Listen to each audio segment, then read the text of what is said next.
स्वागत है आप सभी का रोशन सर स्टडी पॉइंट पे।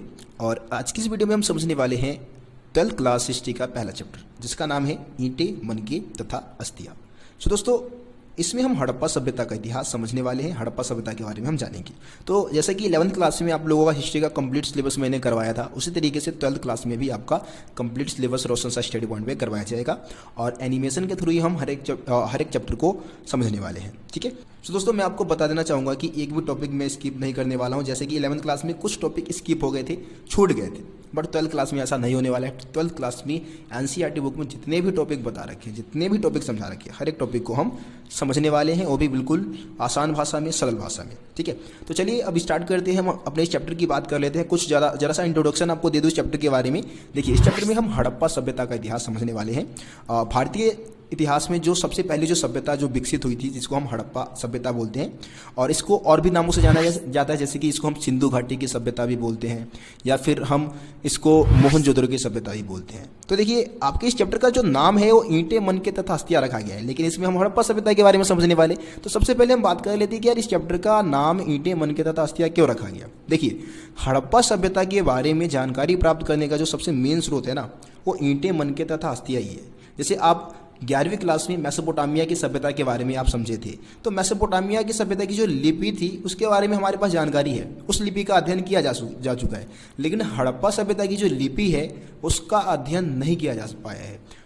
इस सभ्यता की लिपि के बारे में हमें कोई जानकारी नहीं है, हम लिपि से इस सभ्यता के बारे में कुछ नहीं जान पाए। तो इस कारण इस सभ्यता के बारे में जानकारी प्राप्त करने के जो हमारे पास स्रोत है वो पुरातात्विक स्रोत है, यानी कि जो जमीन के नीचे से खुदाई के दौरान जो भी चीज़ें मिली, जो भी वस्तुएं मिली है, उसके माध्यम से हमने हड़प्पा सभ्यता के बारे में जानकारी प्राप्त किया है। ठीक है। और उसमें सबसे मेन जो स्रोत था वो ईंटें है ना, क्योंकि वहाँ पे बहुत सारे लोगों ने मकान बनाए थे ईंटों का प्रयोग करके। तो उन ईंटों से हम हड़प्पा सभ्यता के बारे में जानकारी प्राप्त कर सकते हैं। मनकों से, है ना, मन की आप समझते हैं, औरतें जो पहनती है। इसके अलावा अस्थियां, यानी कि कंकाल वगैरह जो मिले हैं खुदाई के दौरान जमीन के नीचे से, उसके माध्यम से हम हड़प्पा सभ्यता के बारे में जानकारी प्राप्त कर पाए हैं। इसीलिए चैप्टर का नाम हड़प्पा सभ्यता ना रख के ईंटें, मनके तथा अस्थियां रखा गया है। अब सबसे पहले हम बात करते हैं कि यार जो हड़प्पा सभ्यता है उसको हम हड़प्पा सभ्यता या मतलब हड़प्पा सभ्यता के नाम से ही क्यों जानते हैं। तो इसके पीछे का मेन कारण ये है कि सबसे पहले जो खोजा गया जो जगह था हड़प्पा सभ्यता का, सबसे पहले जो खोजा गया स्थल जो है वो हड़प्पा ही था। सबसे पहले हड़प्पा में ही खनन कार्य किया गया था 1921 में, और दयाराम साहनी ने सबसे पहले हड़प्पा से ही कुछ मुहर खोज निकाली थी। जो हड़प्पाई मुहर है ना, वो सबसे पहले हड़प्पा से ही पाई गई थी। इसीलिए इस सभ्यता का जो नामकरण है वो हड़प्पा नामक स्थल के ऊपर किया गया है। सबसे पहले खोजा गया जगह हड़प्पा ही था। उसके बाद हम बात कर लेते हैं इसको सिंधु घाटी की सभ्यता क्यों कहा जाता है। तो सिंधु घाटी की सभ्यता कहे जाने के पीछे का मेन कारण क्या है कि सिंधु नदी के आसपास विकसित हुआ था यह सभ्यता, है ना। तो इसीलिए इसको हम सिंधु घाटी की सभ्यता ही बोलते हैं। मोहनजोदड़ो की सभ्यता क्यों बोलते हैं, तो भाई इस सभ्यता को जो सबसे विकसित और सबसे ज़्यादा नियोजित और सबसे ज़्यादा फेमस जो जगह था ना, वो मोहनजोदड़ो था, और इस कारण इस सभ्यता को हम मोहनजोदड़ो की सभ्यता भी बोलते हैं। देखिए, हड़प्पा की जो खोज है वो दयाराम साहनी ने 1921 में किया था। मोहनजोदड़ो की बात करें तो मोहनजोदड़ो की जो खोज है वो राखाल दास बनर्जी के द्वारा 1922 में किया गया था। मतलब जगह से सबसे पहली मोहरें खोज निकाली थी इन दोनों विद्वानों ने, दोनों पुरातात्विदों ने। ठीक है। अब इस सभ्यता के बारे में जो पूरे विश्व को जानकारी दी गई थी वो 1924 में दी गई थी, और उस समय हमारे देश के जो पुरातात्विद सर्वेक्षण के जो डायरेक्टर जनरल थे वो जॉन मार्शल थे। जॉन मार्शल सबसे प्रमुख थे, और उनके अंडर में ही रह के दयाराम साहनी और राखाल दास बनर्जी काम कर रहे थे, और इन तीनों की मदद से ही हड़प्पा सभ्यता की खोज की घोषणा पूरी दुनिया के सामने 1924 में की गई थी। तो यहाँ पे दो चीज़ें आपको, दो डेट याद रखना है। एक तो भाई हड़प्पा सभ्यता की खोज कब हुई, तो आपको 1921 का डेट बताना है, और दूसरी कि भाई पूरी दुनिया के सामने हड़प्पा सभ्यता के बारे में जानकारी कब प्रस्तुत की गई, या पूरी दुनिया को हड़प्पा सभ्यता के बारे में कब बताया गया, तो 1924 का डेट आपको बताना है। ठीक है। तो ये चीज़ आप याद रखिए। अब देखिए दोस्तों, हुआ क्या कि जब अंग्रेजों का आगमन भारत में हुआ ना, तो अंग्रेजों ने बोला कि यार भारत के लोग तो सभ्य है ही नहीं और ना कभी सभ्य थे। सभ्यता का मतलब क्या है, देखिए यहाँ पे सभ्यता का मतलब ये है कि यार लोग अच्छे कपड़े पहने, अच्छे मकान में रहे, अच्छी भाषा बोले, है ना, अच्छा खान पान हो उनका, वो सभ्य है। अंग्रेजों के लिए सभ्यता का मतलब यही था कि भाई अच्छे मकान में लोग रहे, है ना, इंग्लिश बोले या फिर अच्छी भाषा का प्रयोग करे, अच्छे कपड़े पहने, तो वो क्या है, सभ्य है। लेकिन अंग्रेजों को ऐसा लगता था कि भारतीय लोग कभी सभ्य थे ही नहीं, क्योंकि वो ज़्यादातर आदिवासी कबीलों में जाते थे और आदिवासी लोग पता ही है आपको कैसे किस तरीके से रहते थे, केले का पत्ता लपेट लिया और हुला लाला कर रहे हैं, इस तरीके से आदिवासी लोगों का जीवन था। और बहुत सारे आदिवासी कबीले हमारे देश में उस समय मौजूद थे जब अंग्रेजों का आगमन भारत में हुआ था। तो इस कारण उनका कहना यह था कि भारत के लोग इतिहास में कभी सभ्य नहीं थे। लेकिन जब हड़प्पा सभ्यता की खोज हुई 1921 में, तो अंग्रेजों की सोच पूरी तरीके से बदल गई। अंग्रेजों को विश्वास हो गया कि यार भारत के लोग भी आज से लगभग 5000 साल पहले, अगर डेट निकालें कि 2600 ईसा पूर्व पहले हड़प्पा सभ्यता का विकास हुआ था। हड़प्पा सभ्यता का समयकाल क्या है? 2600 ईसा पूर्व से लेके 1900 ईसा पूर्व इस सभ्यता का समयकाल माना जाता है। अगर आप 2600 ईसा पूर्व की बात करें कि 2600 ईसा पूर्व में हड़प्पा सभ्यता का विकास हुआ था, और अगर अभी से हम डेट निकालें कि भाई 2600 ईसा पूर्व आपका 2600 साल उधर का और 2022 इधर का, यानी कि लगभग 4622 साल पहले भारत में हड़प्पा सभ्यता का विकास हुआ था। ठीक है, तो इतने साल पहले ही हमारे पूर्वज जो थे वो विकसित हो चुके थे, अच्छे मकानों में रहते थे। और ऐसा माना जाता है कि मोहनजोदड़ो और हड़प्पा के जो नगर थे वो बिल्कुल नियोजित तरीके से बनाए गए थे। इस तरीके से बनाए गए थे जैसे कि अभी कि आमेर के जैसे शहर की आप बात करेंगे ना, तो आमेर का जैसे शहर भी फेल थे उन नगरों के सामने, इस तरीके से विकसित किए गए थे। खैर, इन सभी चीज़ों के बारे में अभी आगे हम बात करने वाले हैं। जैसे टॉपिक आएगा मोहनजोदड़ो के बारे में, तो वहाँ पे हम ये सारी चीज़ें समझेंगे। अभी हम बात कर लेते हैं कि यार हड़प्पा सभ्यता के बारे में हमारे पास जानकारी प्राप्त करने के स्रोत कौन कौन से हैं। देखिए, ऊपर तो मैंने 3 स्रोत आपको बता दिया, 3 ऐसे स्रोत जैसे कि ईंटें, मनके और अस्थियां, जिससे कि हमें हड़प्पा सभ्यता के बारे में जानकारी प्राप्त हो जाती है। इसके अलावा आभूषण है, बहुत सारी औजार है, मृदभांड है। मृदभांड मतलब होता है मिट्टी का बर्तन, ठीक है। और मोहरे आप समझते हैं, स्टैम्प, जो कि सेलखड़ी नामक पत्थर से हड़प्पाई मोहरों का निर्माण, मोहरे जो थी वो बनाई जाती थी और उसका प्रयोग ज़्यादातर व्यापार वगैरह करने के लिए होता था। ठीक है, तो ये ऐसे स्रोत है जिससे कि हम हड़प्पा सभ्यता के बारे में जानकारी प्राप्त कर सकते हैं।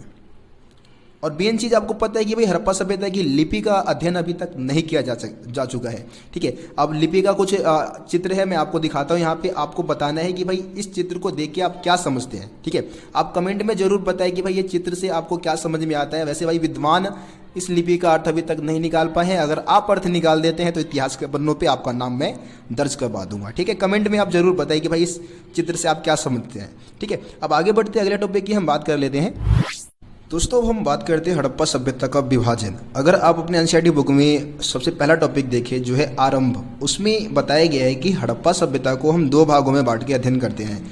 एक तो पूर्ववर्ती हड़प्पा सभ्यता और एक विकसित हड़प्पा सभ्यता। ठीक है, जैसे कि मैंने आपको पहले ही बताया कि भाई हड़प्पा सभ्यता का जो समय काल है वो 2600 ईसा पूर्व से लेकर 1900 ईसा पूर्व है ना।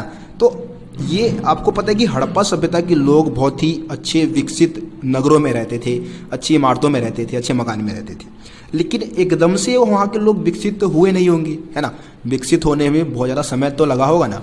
तो 2600 ईसा पूर्व से जो समय काल है, 2600 ईसा पूर्व के आसपास तक क्या हुआ था, वहाँ के जो लोग थे वो अच्छे नगरों में रहना शुरू कर देते हैं, विकसित नगरों में रहना शुरू कर देते हैं, अच्छे मकानों में रहना शुरू कर देते हैं। उससे पहले की अगर हम 2600 ईसा पूर्व से पहले के अगर समय काल की बात करें तो उसको हम पूर्ववर्ती हड़प्पा सभ्यता बोलते हैं, जब लोग धीरे धीरे क्या कर रहे थे, विकास कर रहे थे, है ना। 2600 ईसा पूर्व आते आते तो विकसित हो गए थे, लेकिन 2600 ईसा पूर्व से पहले पहले क्या कर रहे थे, लोग विकास कर रहे थे, विकास की प्रक्रिया में थे वो। ठीक है, तो उसको हम क्या बोलेंगे, पूर्ववर्ती हड़प्पा सभ्यता, जो कि 2600 ईसा पूर्व से पहले का समय काल था। और 2600 ईसा पूर्व से लेके 1900 ईसा पूर्व का जो समय काल है वो विकसित हड़प्पा सभ्यता का समय काल है। ये चीज़ आप याद रखें। ठीक है, अब हम यहाँ पे पूर्ववर्ती जो हड़प्पा सभ्यता है ना, उसकी विशेषता की बात कर लेते हैं। जो पूर्ववर्ती हड़प्पा सभ्यता है उसकी क्या खासियत थी, देखिए यहाँ पे क्या थी कि बस्तियाँ काफ़ी छोटी थी। पूर्ववर्ती हड़प्पा सभ्यता की बस्तियाँ क्या होती थी, बहुत ज़्यादा छोटी होती थी। जो बड़े आकार की जो संरचनाएं थी वहाँ पे ना के बराबर थी, बिल्कुल भी बड़े आकार की संरचनाएं नहीं मिली है। ठीक है, और लोग जो थे वो वहाँ के जो लोग थे, पूर्ववर्ती हड़प्पा सभ्यता के जो लोग थे वो कृषि, पशुपालन तथा शिल्पकारी का काम करते थे, व्यापार वगैरह नहीं करते थे। व्यापार उस समय विकसित नहीं हुआ था। लेकिन अगर हम विकसित हड़प्पा सभ्यता की बात करें तो भाई यहाँ के लोग बहुत बड़े आकार के जो घर थे उसमें रहा करते थे। इनकी इमारतें बहुमंजिला होती थी, छोटे मोटे मकान में नहीं रहते थे। बस्तियाँ भी बहुत बड़ी होती थी इनकी। ठीक है, और यहाँ के लोग कृषि, पशुपालन, शिल्पकारी तो करते थे, साथ ही साथ में व्यापार का भी काम किया करते थे। तो इस चैप्टर में वैसे हम विकसित हड़प्पा सभ्यता के बारे में जो भी जानकारी मैं आपको देने वाला हूँ वो विकसित हड़प्पा सभ्यता के बारे में देने वाला हूँ, क्योंकि इस चैप्टर का जो समय काल है वो 2600 ईसा पूर्व से लेके 1900 ईसा पूर्व के इतिहास की जानकारी आपको देता है। ठीक है, अब समझते हैं हड़प्पा वासियों के निर्वाह के तरीके। एनसीईआरटी का दूसरा टॉपिक है ये निर्वाह के तरीके। ठीक है, तो निर्वाह मतलब क्या होता है? निर्वाह मतलब होता है जीवन यापन। इसमें हम बात करने वाले हैं कि भाई हड़प्पा वासी अपना जीवन यापन करने के लिए किन चीज़ों का प्रयोग करते थे। तो यहाँ पे हम सबसे पहले बात कर लेते हैं कि भाई हड़प्पा वासी जो भोजन प्राप्त करते थे वो पेड़ पौधों से भोजन प्राप्त करते थे। यानी कि पेड़ पौधों से जो भी चीज़ें हैं, वो फल फूल है ना, कंदमूल है, उसको क्या करते थे? इकट्ठा करने का काम किया करते थे। इसके अलावा इनका जो मुख्य आहार था वो था मछली। ठीक है, इसके अलावा जानवरों का भी प्रयोग करते थे। जानवरों की अगर हम बात करें तो भेड़ हो गया, बकरी, सूअर, घड़ियाल, भैंस वगैरह जो जानवर है उसका भी इस्तेमाल ही करते थे। बहुत सारी जगह से हमें क्या हुए हैं, इन जानवरों की जो हड्डियाँ है वो मिली है। ठीक है, इसके आधार पे हम ऐसा कह सकते हैं। इसके अलावा अनाज के दाने के भी साक्ष्य मिले हैं। इसका मतलब ये है कि भाई अनाज का भी प्रयोग करते थे, जाहिर सी बात है। जिसमें से गेहूँ, जौ, सफ़ेद चना, तिल, बाजरा, इन सभी अनाज के दानों के साक्ष्य, मतलब इसमें से सबसे जो ज़्यादा साक्ष्य मिले वो बाजरे के दाने के साक्ष्य मिले। बाजरे के जो दाने के जो साक्ष्य मिले वो गुजरात से मिले हैं। ठीक है, इसके अलावा चावल के दाने जो है वो काफ़ी कम मात्रा में पाए गए हैं और खुदाई के दौरान उसके जो साक्ष्य है वो कम मिले हैं। ठीक है, इस बात को दर्शाता है कि चावल का इस्तेमाल हो सकता है वो कम करते होंगे। ठीक, अब देखिए यहाँ पे ये जो आहार संबंधी जो जानकारी है, उनके भोजन के बारे में जो जानकारी है प्राप्त करने के लिए जो पुरातात्विद हमारे सहायता करते हैं, उसमें एक तो पुरा वनस्पतिज्ञ होते हैं। ये पुरा वनस्पतिज्ञ होते क्या है, कौन है? देखिए, पुरा वनस्पतिज्ञ ऐसे पुरातात्विदों को कहा जाता है जो वनस्पति का अध्ययन करते हैं। ठीक है, पेड़ पौधों का अध्ययन करते हैं, पुराने समय के जो पेड़ पौधे थे उसके बारे में जानकारी जुटाते हैं। इसके अलावा जो पूरा प्राणी वैज्ञानिक होते हैं वो क्या करते हैं, पुराने समय के जो जीव जंतु है उस पर रिसर्च करते हैं, उसके बारे में हमें जानकारी देते हैं। वो पूरा प्राणी वैज्ञानिक है। तो हड़प्पावासी जिन जानवरों का इस्तेमाल करते थे उसके बारे में हमें जानकारी जो देने वाले हैं वो पूरा प्राणी वैज्ञानिक हो गए, है ना। और जो अनाज के दानों के बारे में हमें जानकारी देंगे वो कौन हो जाएंगे? पूरा वनस्पतिज्ञ। ठीक है, तो ये चीज़ भी आप याद रखिए। अब आगे बढ़ते हैं। हड़प्पा वासियों की कृषि प्रौद्योगिकी। देखिए, अगर हम हड़प्पा वासियों की कृषि प्रौद्योगिकी की बात करें तो सबसे पहले आपको यहाँ पे प्रौद्योगिकी का मतलब समझना है। प्रौद्योगिकी का मतलब होता है क्या? देखिए, प्रौद्योगिकी मतलब है तकनीक, टेक्नोलॉजी, है ना। खेती करने के लिए हड़प्पावासी कौन कौन से तरीकों का इस्तेमाल करते थे उसी को हम कृषि प्रौद्योगिकी में समझेंगे। ठीक है, तो यहाँ पे सबसे पहले आप बताएंगे बैलों का प्रयोग खेती करने के लिए। जाहिर सी बात है कि पुराने समय में, अब हड़प्पा सभ्यता आज से लगभग 4600 वर्ष हम पहले की बात कर रहे हैं, तो उस समय बैलों का इस्तेमाल होता होगा, जाहिर सी बात है ना। अब साक्ष्य के रूप में वृषभ आप चित्र में देख पा रहे होंगे कि इस जानवर के साक्ष्य भी हमें मिले हैं। इसके आधार पर कह सकते हैं कि भाई बैलों का इस्तेमाल हड़प्पावासी खेतों को जोतने के लिए करते थे। उसके बाद है हलों का प्रयोग। तो जाहिर सी बात है भाई हलों का इस्तेमाल होता होगा। अब देखिए, अगर साक्ष्य की बात करें तो चोलिस्तान और बनावली जैसे जो जगह है, बनावली हरियाणा में है। ठीक है, यहाँ से क्या मिले हैं? मिट्टी के जो हल के प्रारूप है वो मिली है, मिट्टी के हल के साक्ष्य मिले हैं चोलिस्तान और बनावली से। अब कुछ बच्चे बोलेंगे कि यार मिट्टी के हलों का प्रयोग, क्या मिट्टी के हलों का प्रयोग करते होंगे हड़प्पावासी खेतों को जोतने के लिए? तो ऐसा नहीं है। मिट्टी के हलों के साक्ष्य मिलने का मतलब ये है कि हलों का इस्तेमाल होता होगा, वहाँ पे हलों का इस्तेमाल करते होंगे, हलों के बारे में वहाँ के लोगों को जानकारी होगी, जब भी तो यहाँ से भाई साक्ष्य मिले हैं हलों के, है ना। इसके अलावा कालीबंगन की हम बात करें तो कालीबंगन से हमें जुते हुए खेत के साक्ष्य मिले हैं। ठीक है, कालीबंगन इस समय राजस्थान की अगर हम बात करें तो राजस्थान में इसका लोकेशन है कालीबंगन का, और यहाँ से हमें जुते हुए खेत के साक्ष्य मिले हैं। तो ये साक्ष्य इस बात को दर्शाता है कि हलों का प्रयोग वहाँ पे खेतों को जोतने के लिए होता था। 2 पॉइंट हो गया। तीसरा पॉइंट आप बताएंगे औजारों का प्रयोग। बहुत सारे औजारों के साक्ष्य भी मिले हैं, और औजारों का प्रयोग क्या करते थे? ज़्यादातर हड़प्पावासी फसलों को काटने के लिए औजारों का प्रयोग करते थे। अब इन औजारों की अगर हम बात करें तो बहुत सारे औजार जो थे वो पत्थरों के बने हुए थे, कुछ धातुओं के भी बने हुए थे। आपको एक और चीज़ मैं बता दूं, हड़प्पावासियों को लोहे के बारे में कोई जानकारी नहीं थी। लोहे का जो साक्ष्य है हड़प्पा सभ्यता में कहीं से भी हमें लोहे का साक्ष्य नहीं मिला है। ठीक है, तो कोई दूसरे धातु होंगे उससे उनके औजार बने रहे होंगे। ये चीज़ समझ गए आप। आखिर में हम बात कर लेते हैं सिंचाई के साधनों का प्रयोग होता था। सिंचाई मतलब आप समझते हैं ना, खेतों में पानी देना सिंचाई कहलाता है ना। अब सिंचाई में हम बता सकते हैं कि भाई हड़प्पावासी जो हड़प्पाई क्षेत्र थे ज़्यादातर गर्म और शुष्क क्षेत्र में स्थित थे, तो वहाँ पे सिंचाई के ना कृत्रिम साधनों का निर्माण करना बहुत जरूरी था। प्राकृतिक साधनों पर निर्भर रहने से काम नहीं चलने वाला था, तो इसीलिए कृत्रिम साधन यानी कि मानव निर्मित जो साधन है उसका निर्माण करना बहुत जरूरी था। इसके लिए हड़प्पावासियों ने कुओं, तालाबों, जलाशय, नहर वगैरह खुदवाया था। साक्ष्य की बात करें, साक्ष्य यानी कि सबूत जो हमें मिले हैं उसमें अफगानिस्तान का सोर्दुगाई एक जगह है जहाँ से हमें नहर के साक्ष्य मिले। बहुत ही इंपॉर्टेंट लोकेशन है भाई, बहुत ही ज़्यादा इंपॉर्टेंट। मैं जब बायोवा दिया था ना हिस्ट्री का, तब मेरे से ये क्वेश्चन पूछा गया था। तो अफगानिस्तान के सोर्दुगाई से नहर के साक्ष्य मिले हैं। इसके अलावा अगर हम धौलावीरा की बात करें तो धौलावीरा से हमें जलाशय के साक्ष्य मिले हैं। ठीक है, तो ये 2 साक्ष्य आप इस पॉइंट में बताएंगे। ठीक है, तो ये 4 पॉइंट आपको हड़प्पावासियों की कृषि प्रौद्योगिकी में बताना है। आसान से अगर हेडिंग की बात करें, हेडिंग में आप इसको बताएंगे बैलों का प्रयोग करते थे खेती करने के लिए, हलों का प्रयोग होता था, औजारों का प्रयोग होता था और सिंचाई के बहुत सारे साधनों का निर्माण उन्होंने किया था। ठीक है, तो मैं उम्मीद करता हूं कि आज की इस वीडियो में आपको जितने भी टॉपिक समझाए गए हैं आपको आसानी से समझ में आ गया होगा। किसी भी टॉपिक में आपको कोई भी दिक्कत नहीं होगा। अगर दिक्कत है तो भाई एक बार दोबारा वीडियो को देख लो। ठीक है ना, बाद में फिर डाउट ना रह जाए कुछ भी यार। ठीक है, एक बार दोबारा देख लेंगे, क्या होगा, 15-20 मिनट आपका खर्च होगा, लेकिन आप समझ तो जाएंगे ना कम से कम टॉपिक को। यार वीडियो को शेयर भी कर देना यार, बहुत ज़्यादा मेहनत लगता है भाई वीडियो बनाने में यार, एनिमेशन में बहुत ज़्यादा समय लग जाता है। तो यार वीडियो को ज़्यादा से ज़्यादा शेयर करिए अपने दोस्तों के ग्रुप में, अपने दोस्तों को पर्सनल में शेयर कर दिए। ठीक है, बाकी मिलते हैं फिर आप लोगों से अगली वीडियो में। तब तक के लिए जय हिंद, जय भारत। नमस्कार दोस्तों, स्वागत है आप सभी का रोशन सा स्टडी पॉइंट पे। और आज की इस वीडियो में हम समझने वाले हैं 12th क्लास हिस्ट्री का चैप्टर नंबर 1, जिसका नाम है ईंटें, मनके तथा अस्थियां। सो गाइस, इस चैप्टर के ऊपर मैं आप लोगों को ऑलरेडी एक वीडियो प्रोवाइड करा चुका हूं, जिसमें हम लोगों ने हड़प्पा सभ्यता के बारे में जो भी शुरुआती जानकारी है, ठीक है, उसके बारे में हमने जान लिया था। इसके अलावा हड़प्पा सभ्यता के बारे में जानकारी प्राप्त करने के जो स्रोत है, उनके जीवन निर्वाह के तरीके, इसके अलावा उनकी कृषि प्रौद्योगिकी, ये सारे टॉपिक हम फर्स्ट पार्ट की वीडियो में समझ चुके हैं। जो कि शुरुआती जो टॉपिक थे उसको हम समझ चुके हैं। तो आप लोग अगर फर्स्ट पार्ट की वीडियो को नहीं देखा है तो एक बार जरूर देखिए। वीडियो का लिंक आपको डिस्क्रिप्शन में मिल जाएगा और ऊपर आई बटन पे भी मिल जाएगा। तो आज की इस वीडियो में हम मोहनजोदड़ो का इतिहास समझने वाले हैं। आज की इस वीडियो में मैं आप लोगों को बताऊंगा कि मोहनजोदड़ो एक नियोजित शहर कैसे था। सबसे पहला टॉपिक आज का यही रहने वाला है। तो ये जो टॉपिक है आपके सिलेबस का सबसे ज़्यादा इंपॉर्टेंट टॉपिक है, तो आपको ध्यान से समझना है, हर एक पॉइंट्स को ध्यान से और बारीकी से समझना है। बहुत ही आसान भाषा में ऐसा समझा दूंगा ना टॉपिक को कि आप कभी भी भूलोगे नहीं। 1 साल तो आपको कम से कम ये टॉपिक याद रहने वाला है। ठीक है, तो चलिए स्टार्ट करते हैं। देखिए, मोहनजोदड़ो एक नियोजित शहर हम बात कर रहे हैं यहाँ पे कि हड़प्पा सभ्यता का जो सबसे ज़्यादा नियोजित और सबसे ज़्यादा विकसित जो केंद्र था वो मोहनजोदड़ो ही था। जैसे कि आज अगर आप अपने आसपास में बहुत सारे कॉलोनी वगैरह को आप देखेंगे, ठीक है, अपने इलाके को देखेंगे, तो बहुत सारे इलाके में ऐसे नज़र आ जाएंगे कि भाई वहाँ पे क्या है, नगर को ना नियोजित तरीके से नहीं बसाया गया है। आप गलियों को और नालियों को अगर देखेंगे तो नियोजित ढंग से नहीं बनाया गया है। मकान भी नियोजित तरीके से नहीं बनाए गए हैं। जैसे मेरे आसपास ही बहुत सारे इलाके हैं, वहाँ पे क्या है कि भाई लोगों ने घर तो बना लिए हैं, लेकिन उनको पता नहीं है कि भाई नालियों को कहाँ बहाना है। वो क्या करते हैं, खाली प्लॉट जहाँ मिल गया उनको खाली प्लॉट में ही क्या कर दिया, नालियों को बहाना स्टार्ट कर दिया।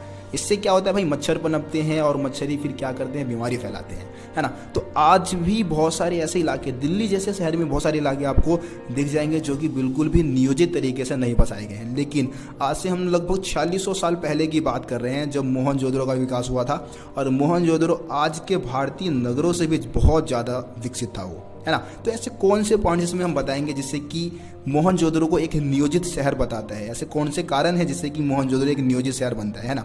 तो इसमें आपको पहला पॉइंट जो बताना है वो है बस्तियों का विभाजन। देखिए दोस्तों, मोहनजोदड़ो में जो बस्तियों का विभाजन जो किया गया था ना, वो 2 भागों में किया गया था। एक तो आपका दुर्ग था और दूसरा निचला शहर था। ठीक है, इसको हम एक एग्जाम्पल के मदद से समझते हैं। आप लोगों ने बचपन में छोटा भीम जरूर देखा होगा, है ना। तो छोटा भीम में आप लोगों ने देखा होगा कि जहाँ पे भीम रहता था, भीम, चुटकी, और आप कालिया की बात कर सकते हैं, ढोलू बोलू, है ना, बहुत फेमस कैरेक्टर थे यार ये। तो छोटा भीम तो लगभग बहुत सारे जो हम स्टूडेंट हैं 11th क्लास में, 12th क्लास में आ चुकी हैं। लेकिन आप जब 6ठी क्लास में रहे होंगे या 7वीं क्लास में रहे होंगे तो तब आप जरूर छोटा भीम देखते होंगे। तो जहाँ पे छोटा भीम, चुटकी, कालिया, ढोलू भोलू, राजू, है ना, ये सब जहाँ पे रहते थे वो आपको पता है कि बहुत ही दूर तक फैला हुआ था। एक गांव था, बहुत ही दूर तक फैला हुआ था, है ना। इसको हम क्या कह सकते हैं, इसको हम निचला शहर कह सकते हैं। इसके अलावा आप देखेंगे कि जहाँ पे राजा इंद्रवर्मा रहता था, है ना, जहाँ पे राजकुमारी इंदुमती रहती थी, वो बहुत ही ऊंचाई पे बनाया गया था, लेकिन छोटा था, कम ही दूर में फैला हुआ था, छोटा था वो, लेकिन ऊंचाई पे बनाया गया था। इसको हम क्या बोलेंगे, दुर्ग बोलेंगे। ठीक है, तो इस तरीके से बस्तियों का विभाजन मोहनजोदड़ो में जो था वो 2 भागों में किया गया था। दुर्ग यानी कि जो ऊंचाई पे बनाया गया था, निचला शहर जो कि नीचे बनाया गया था लेकिन बहुत ही दूर तक फैला हुआ था। दोस्तों, इसमें जो हम सेकंड पॉइंट बताएंगे वो है चबूतरों का निर्माण। हड़प्पावासी क्या करते थे, घरों को बनाने से पहले चबूतरा बनाते थे। अभी चबूतरा है क्या, चबूतरे से हम क्या समझते हैं? देखिए, आप लोगों ने देखा होगा कि जब घर को बनाया जाता है तो मिट्टी के अंदर गड्ढा खोदा जाता है, उसके बाद गड्ढा खोद के उसमें से एक दीवार निकाली जाती है ना। दीवार को थोड़ा ऊपर लाया जाता है, उसको फिर मिट्टी से भर दिया जाता है और फिर उसके ऊपर फिर मकान बनाया जाता है। ठीक है, इस तरीके से चबूतरा का निर्माण हो जाता है। और ये चबूतरे क्या काम करते हैं? चबूतरे करते हैं घर को मजबूती प्रदान करते हैं, है ना, नींव का काम करते हैं, क्योंकि जमीन के नीचे से इसकी नींव डाली गई है और ये चबूतरे क्या करेंगे? घर को मजबूती प्रदान करेंगे। तो हड़प्पावासी घरों को बनाने से पहले चबूतरों को बनवाते थे। ठीक है, उसके बाद हम तीसरा पॉइंट बताएंगे, समान आकार के ईंटों का प्रयोग। अब देखिए, हड़प्पावासी क्या करते थे? घरों को बनाते समय जिन ईंटों का इस्तेमाल करते थे वो समान आकार की थी। सभी हड़प्पा स्थल से हमें एक समान आकार की ईंटें मिली है। देखिए, अब जैसे अभी भी हम घर को बनाते समय जिन ईंटों का इस्तेमाल करते हैं वो समान आकार की होती है ना। ऐसा थोड़ी नहीं होता है कि एक ईंट किसी और आकार का है और दूसरा ईंट किसी और आकार का है, ऐसा नहीं होता। समान आकार की ईंटों का इस्तेमाल करते हैं। अब ये जो ईंट थी वो दो तरीके से बनाई जाती थी। कुछ ईंटें धूप में सुखा के बनाई गई थी और कुछ भट्टी में भी पका के बनाई गई थी। तो दो तरीके से ईंटों का निर्माण हड़प्पा सभ्यता में होता था। उसके बाद हम चौथा पॉइंट बात करेंगे, नालों का निर्माण, यानी कि नालियों को कैसे बनाया जाता था। ये तो भाई हड़प्पा सभ्यता की सबसे अनूठी विशेषता है। यहाँ से 3 नंबर का अलग से क्वेश्चन आता है कि भाई हड़प्पा सभ्यता में नालियों का निर्माण कैसे किया जाता था। देखिए, जैसे कि मैंने आपको पहले ही बोला था कि आज भी आप दिल्ली जैसे शहर में बहुत सारे इलाके ऐसे देखेंगे जहाँ पे नालियों का निर्माण, गलियों का निर्माण नियोजित ढंग से नहीं किया गया है। लेकिन हड़प्पा वासियों ने अपने गलियों से, अपने नगरों से, शहरों से गंदे पानी को निकालने के लिए एक नियोजित जल निकासी प्रणाली को अपना रखा था। इसके अंतर्गत क्या करते थे? वो नालियों और गलियों का निर्माण ग्रिड पद्धति में करवाते थे। ग्रिड पद्धति यानी कि नालियाँ और गलियाँ क्या करती थी? एक दूसरे को समकोण पे काटती थी। जैसे कि आप किसी चौराहे पे जाके खड़े हो जाएंगे ना, तो चारों दिशा में क्या होगा? एक समकोण 90 डिग्री का कोण बनेगा। इसको हम क्या बोलते हैं? ग्रिड पद्धति बोलते हैं। और हड़प्पावासी क्या करते थे? पहले क्या करते थे? गलियों को और नालियों को बनवाते थे। मतलब घरों को पहले नहीं बनवाया, पहले गलियों और नालियों का निर्माण करवाया और उसके आसपास फिर घरों का निर्माण करवाया।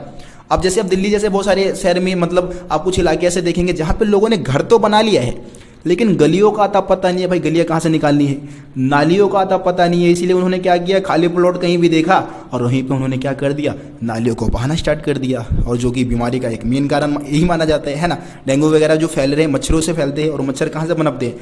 उन गंदे पानियों से पनपते हैं। तो ये एक बहुत ही गंभीर समस्या है। लेकिन हड़प्पा सभ्यता के लोग आज के लोगों से ज़्यादा समझदार थे। ठीक है, ये चीज़ आप याद रखें। उसके बाद हम बात करेंगे आवासीय भवनों का निर्माण। ये आवासीय भवन होता क्या है? 5वां पॉइंट है, आप गए। ठीक है, आवासीय भवन यानी कि जहाँ पे लोग निवास करते होंगे, जहाँ पे लोग रहते होंगे। तो हड़प्पा सभ्यता के जो आवासीय भवन है वो इस तरीके से बनाया जाता था कि आवासीय भवन के बीच में होता था आंगन। जैसे कि आप उदाहरण के लिए गांव के भवनों को देख सकते हैं, गांव में जो मकान वगैरह बनाते हैं तो बीच में क्या होता है? आंगन होता है। आंगन के चारों तरफ कमरे बनाए जाते हैं, है ना। और आंगन का प्रयोग ज़्यादातर आप देखेंगे कि भाई खाना पकाने के लिए और कटाई करने के लिए करेंगे। विशेषकर हम गर्मियों के मौसम की बात करेंगे तो हड़प्पावासी भी यही करते थे, है ना। आंगन बनाया बीच में, आंगन के चारों तरफ कमरे बना दिए और आंगन का प्रयोग खाना पकाने के लिए, कटाई करने के लिए हड़प्पावासी भी करते थे। तो इस तरीके से आवासीय भवनों का निर्माण होता था। और ये जो आवासीय भवन के जो साक्ष्य मिले हैं हमें निचले शहर में मिले हैं। जो हड़प्पा सभ्यता जो निचला शहर था ना, वहाँ पे आवासीय भवनों का विस्तार था। ठीक है, उसके बाद हम अगला पॉइंट बात करते हैं। छठा पॉइंट हमारा रहेगा एकांतता को महत्व। अब एकांतता मतलब क्या है भैया? देखिए, एकांतता का मतलब है गोपनीयता, यानी कि जो घर की बातें हैं ना वो घर में ही रहे। मियाँ बीवी के बीच में लड़ाई हो गया, संघर्ष हो गया, वो बाहर किसी को पता ना चले। तो इसके लिए वो क्या करते थे? अपने भवनों को इस तरीके से बनाते थे कि एकांतता बनी रहे, है ना। इसके लिए क्या करते थे? भूमि से सटी हुई जो दीवारें होती थी ना उसमें खिड़कियाँ नहीं बनवाते थे, मतलब कमरे में खिड़कियाँ होती ही नहीं थी। इसके अलावा मुख्य द्वार यानी कि मेन गेट को इस तरीके से बनाया जाता था कि मेन गेट के माध्यम से सीधे आंगन को या घर के आंतरिक भाग को नहीं देखा जा सकता था। ठीक है, तो ये पॉइंट आप इसमें बता देंगे। उसके बाद हम 7वें पॉइंट की बात कर लेते हैं। 7वां पॉइंट है कुओं का निर्माण। अब जाहिर सी बात है कि यार उस समय हैंडपंप या नलके वगैरह होते नहीं थे, कुओं का ही इस्तेमाल पानी के लिए होता था। अब कुएं ऐसे स्थान पे बनाते थे हड़प्पावासी जहाँ पे राहगीर, राह में चलने वाला जो व्यक्ति है वो आसानी से कुएं तक पहुंच सके, पानी पी सके। बस अपने लिए नहीं बनवाते थे, सबके लिए होता था वो, है ना। वैसे हर एक घर में एक कुआं होता था, लेकिन कुएं भी ऐसे स्थान पे बनवाते थे जहाँ पे राहगीर आसानी से पहुंच सके और उसमें से पानी पी सके। लेकिन अभी आप गाँव में जाएंगे तो गाँव में हैंडपम्प वगैरह भी डलवाते हैं ना लोग, है ना। नलका वगैरह डलवाएंगे तो घर के अंदर डलवाएंगे ताकि कोई दूसरा व्यक्ति इस्तेमाल ना करे भाई, बहुत सारे ऐसे लोग करते हैं, मतलब कुछ होते हैं ऐसे, ठीक है। तो हड़प्पावासी कुओं का निर्माण ऐसे स्थान पे करवाते थे जहां पे राहगीर पहुंच सके और उसमें से पानी पी सके। मोहनजोदड़ो से जो कुओं की जो टोटल संख्या मिली है साक्ष्य के रूप में, वो 700 कुओं की संख्या मोहनजोदड़ो से मिली है, ठीक है। उसके बाद आखिरी पॉइंट हम बात करेंगे दुर्ग की। जो हड़प्पा सभ्यता का जो दुर्ग है ना, दुर्ग से हमें क्या मिला है, 2 सार्वजनिक संरचनाओं के साक्ष्य मिले हैं। एक तो आपका माल गोदाम है, ठीक है, और दूसरा है विशाल स्नानागार। ये दोनों ही सार्वजनिक संरचना थी जिसका इस्तेमाल सभी लोग कर सकते थे। माल गोदाम में आपको पता है कि भाई अनाज को स्टोर करके रखा जाता होगा। माल गोदाम की संरचना लकड़ियों की बनी हुई थी, जो संरचना थी वो लकड़ी की बनी थी, इस कारण ये नष्ट हो चुकी है। इसके बारे में हमारे पास कोई खास जानकारी नहीं है। हमारे पास जानकारी है विशाल स्नानागार के बारे में। देखिए, विशाल स्नानागार एक आयताकार जलाशय था। इसका इस्तेमाल धार्मिक अनुष्ठान को कंप्लीट करने के, धार्मिक अनुष्ठान को पूरा करने के लिए लोग करते थे। कोई भी धार्मिक त्यौहार होता था ना, तो उस दिन सभी लोग इसमें स्नान करते थे, डुबकी लगाते थे और अपना अनुष्ठानिक कार्य को पूरा करते थे। इसका निर्माण जो था वो जिप्सम के गारों का उपयोग करके किया गया था। जिप्सम समझते हैं ना, जिप्सम 10th क्लास में साइंस में पढ़ा होगा, वो पीओपी है ना। तो पीओपी का लेप लगाया गया था नीचे, जितने भी नीचे का जो हिस्सा था उसमें पीओपी का लेप लगा के उसके बाद पानी से इसको भर दिया गया था। इस तरीके से विशाल स्नानागार का निर्माण हुआ था। तो मैं उम्मीद करता हूं कि जो भी 8 पॉइंट आपको इसमें समझाया गया है मोहनजोदड़ो एक नियोजित शहर वाले टॉपिक में, आपको समझ में आ गया होगा। किसी भी पॉइंट में दिक्कत है आप कमेंट में मेरे को बता सकते हैं। दोस्तों, अब हम एनसीईआरटी का टॉपिक नंबर 4 समझते हैं। आप एनसीईआरटी बुक से टॉपिक को मिलाते चलिए, ठीक है ना, एक भी टॉपिक में स्किप नहीं करने जा रहा हूँ। तो एनसीईआरटी में जो टॉपिक नंबर 4 दिया गया है वो है सामाजिक विभिन्नताओं का अवलोकन, ठीक है। सामाजिक विभिन्नताओं का अवलोकन इतिहासकार कैसे करते हैं, इसको आप ऐसे समझिए कि पुराने समय में भी जाहिर सी बात है कि सामाजिक विभिन्नताएं रही होगी, है ना। समाज में अंतर रहा होगा, अमीर कुछ लोग रहे होंगे, कुछ गरीब लोग रहे होंगे। तो इस बात का पता इतिहासकार कैसे लगाएंगे कि भाई हड़प्पा सभ्यता में भी कुछ लोग अमीर रहे होंगे, कुछ लोग गरीब रहे होंगे। तो इसके लिए इतिहासकार क्या करते हैं, 2 विधि का इस्तेमाल करते हैं, 2 ऐसे तरीके जिसके माध्यम से इतिहासकारों ने पता लगा लिया कि भाई हड़प्पा सभ्यता में कौन से लोग अमीर थे और कौन से लोग गरीब थे। तो इसके लिए वो क्या करते हैं, सबसे पहली जो विधि अपनाते हैं वो है शवाधानों का अध्ययन। शवाधान समझते हैं ना, कब्रों की खुदाई के माध्यम से उन्होंने पता लगा लिया, कब्रों की खुदाई करके उन्होंने पता लगा लिया कि कौन से लोग अमीर रहे होंगे और कौन से लोग गरीब रहे होंगे। अब देखिए, इससे कैसे पता लगेगा, शवाधानों से या कब्रों से हमें कैसे पता लग जाएगा। देखिए, इसमें क्या होगा कि भाई जिस कब्र से, है ना, जिस कब्र से ज़्यादा कीमती वस्तुएं मिलेंगी और जाहिर सी बात है कि अमीर रहा होगा, क्योंकि हड़प्पा सभ्यता में कुछ ऐसी मान्यताएं थी कि वो क्या करते थे, और जो मृतक व्यक्ति है वो जो भी वस्तु इस्तेमाल करता था उसको उसी के साथ दफना दिया करते थे, ऐसा माना जाता है, ठीक है, ऐसा अनुमान लगाया गया है। तो मान लो कि जिस कब्र से ज़्यादा कीमती वस्तुएं मिली होगी वो व्यक्ति ज़्यादा अमीर रहा होगा, जिस कब्र से निम्न किस्म की वस्तुएं मिली होगी या सस्ती किस्म की वस्तुएं मिली होगी वो गरीब रहा होगा। एक अनुमान तो हम ये लगा सकते हैं। इसके अलावा देखिए, एक मिस्र के पिरामिड की भी आप बात कर सकते हैं। जैसे कि मिस्र के पिरामिड में भी आपको पता है कि ये राजकीय समाधान हुआ करते थे, मतलब राजा महाराजा या फिर कोई राजकीय परिवार का कोई व्यक्ति होता था जो मर जाता था तो उसको जमीन के नीचे दफना के उसके ऊपर पिरामिड बना दी जाती थी और उसके साथ जो भी इस्तेमाल की गई जो वस्तुएं थी वो भी उनके साथ ही दफना दी जाती थी। तो इससे भी ये पता लगता है कि हो सकता है हड़प्पा वासी भी कुछ ऐसा ही करते होंगे, है ना। तो ये पॉइंट्स आप बता सकते हैं समाधानों के अध्ययन में। अब हम दूसरी जो विधि की बात करते हैं वो है विलासिता की वस्तु की खोज। अब इस विधि में क्या करते हैं इतिहासकार, वस्तुओं को 2 भागों में वर्गीकृत करते हैं, 2 भागों में बांटते हैं। एक तो हो गया आपका उपयोगी वस्तुएं। उपयोगी वस्तुएं हम उन वस्तुओं को कहेंगे जो कि रोजमर्रे के जीवन में इस्तेमाल में आता है, जैसे कि चकिया की आप बात कर सकते हैं, चकिया जिससे कि मिट्टी के बर्तन बनाए जाते हैं, है ना। इसके अलावा आप मृद भांड की बात कर सकते हैं जो कि उपयोगी वस्तु है, मतलब मिट्टी के बर्तन है। सुइयों की आप सुइयाँ जो है उसका इस्तेमाल भी हड़प्पावासी रोजमर्रे के जीवन में करते हैं, जो कि बहुत ज़्यादा सस्ती होती थी, है ना, ज़्यादा कीमती नहीं होती थी। अब मान लो कि जिन स्थानों से ये उपयोगी वस्तुएं मिली होगी या सस्ती किस्म की वस्तुएं मिली होगी वहाँ के लोगों की आर्थिक स्थिति उतनी अच्छी नहीं रही होगी, वो गरीब रहे होंगे, है ना। इसके अलावा दूसरा जो वस्तु है वो है विलासिता की वस्तुएं। विलासिता की वस्तु यानी कि जो बहुत ही कठिन प्रक्रिया से बनाई जाती हो, जिसको बनाने में बहुत ज़्यादा समय लगता हो, ज़्यादा धन दौलत लगता हो, है ना। उदाहरण के लिए हड़प्पा सभ्यता में फ्योंस के पात्र हुआ करते थे, मिट्टी के ही बर्तन होते थे, लेकिन ये फ्योंस के पात्र काफ़ी ज़्यादा कठिन प्रक्रिया से बनाया जाता था और इसको बनाने में समय भी ज़्यादा लगता था, ठीक है। तो जिन स्थानों से फ्योंस के पात्र जैसी विलासिता किस्म की वस्तुएं मिली होगी वहाँ के लोगों की स्थिति ज़्यादा अच्छी रही होगी, वो अमीर रहे होंगे, ठीक है। और जहाँ से उपयोगी वस्तुएं मिली होगी या सस्ती किस्म की वस्तुएं मिली होगी, वहाँ के लोगों की आर्थिक स्थिति खराब रही होगी, वो गरीब रहे होंगे। तो ये दो ऐसे विधि है जिसका प्रयोग करके इतिहासकार क्या करते हैं, लोगों की आर्थिक स्थिति का पता लगा लेते हैं, सामाजिक विभिन्नताओं का अवलोकन कर लेते हैं। ठीक, तो अब हम अगले टॉपिक की बात करते हैं। अगला टॉपिक है हमारा शिल्प उत्पादन के विषय में जानकारी प्राप्त करना, जिसमें हम बात करेंगे कि क्या हड़प्पावासी भी कुछ शिल्प उत्पादन कार्य करते थे। अब शिल्प उत्पादन मतलब क्या होता है? शिल्प उत्पादन का मतलब होता है हाथों से वस्तुओं का निर्माण करना। देखिए, हड़प्पावासी ना कुशल शिल्प उत्पादक थे। कुशल मतलब कि बहुत ही अच्छे शिल्प उत्पादक थे, हाथों से बहुत अच्छी वस्तुओं का निर्माण कर लिया करते थे। अब इनके जो शिल्प उत्पादन का जो कार्य है उसमें कौन कौन से काम शामिल होते थे, मतलब क्या क्या काम वो करते थे। तो देखिए, हड़प्पावासी मनके बनाते थे, शंख की कटाई करते थे, मोहरों का निर्माण किया करते थे, बाट बनाने का काम किया करते थे। तो ये सारे काम हड़प्पावासियों के शिल्प उत्पादन में आ जाता था, जो कि हाथों से होता था। अब इन सभी शिल्प उत्पादन के कार्यों में जो सबसे मेन काम था ना, वो था मनकों का निर्माण करना। अब मनके जो थी हड़प्पावासियों का सबसे मेन काम था।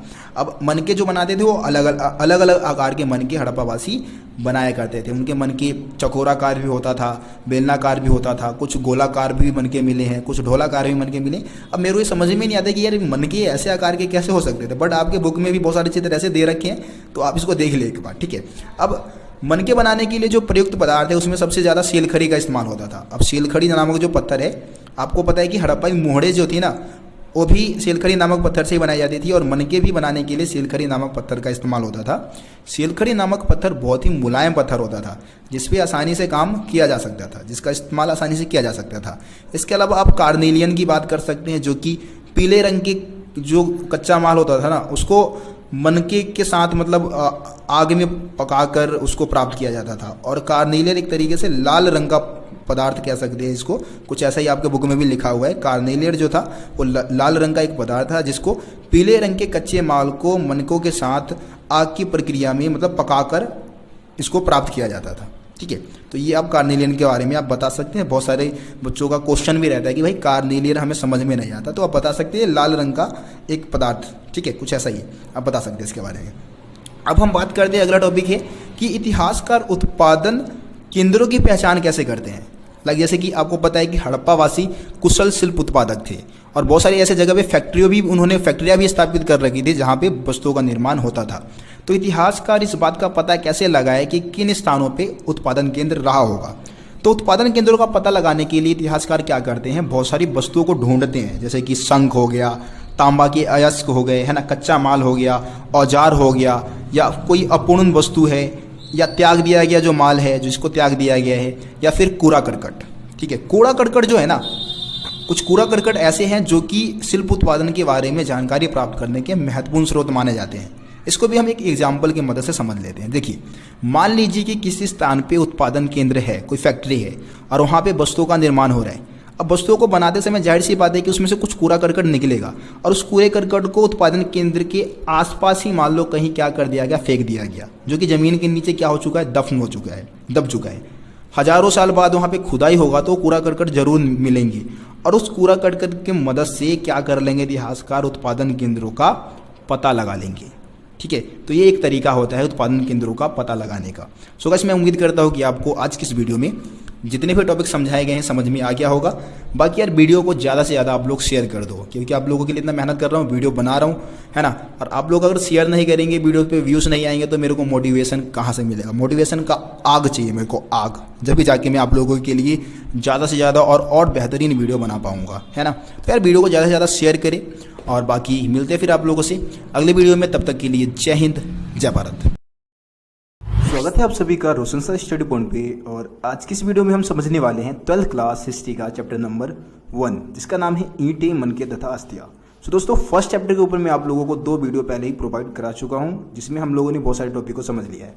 तो आप अगर इस चैनल पर पहली बार आए हैं, या फिर इस चैप्टर की वीडियो को पहली बार आप देख रहे हैं, तो आप लोग फर्स्ट पार्ट की वीडियो को और सेकंड पार्ट की वीडियो को जरूर देख लें। जब भी जाके आपको थर्ड पार्ट की वीडियो में जो भी टॉपिक आपको समझाया जाएगा वो समझ में आएगा। ठीक है, तो वीडियो का लिंक आपको एक तो डिस्क्रिप्शन बॉक्स में मिल जाएगा और ऊपर आई बटन पर भी मिल जाएगा, तो वहाँ से जाके आप फर्स्ट पार्ट और सेकंड पार्ट की वीडियो को जरूर देख लें। तो दोस्तों, आज की इस वीडियो में हम सबसे पहले हम समझने वाले हैं कि भाई हड़प्पावासी कच्चे माल की प्राप्ति करने के लिए कौन सी नीतियाँ अपनाते हैं।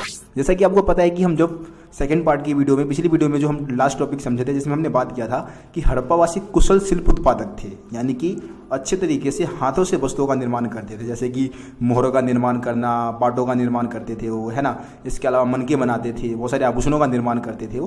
तो ये सब उनके शिल्प कार्य में आ जाता था।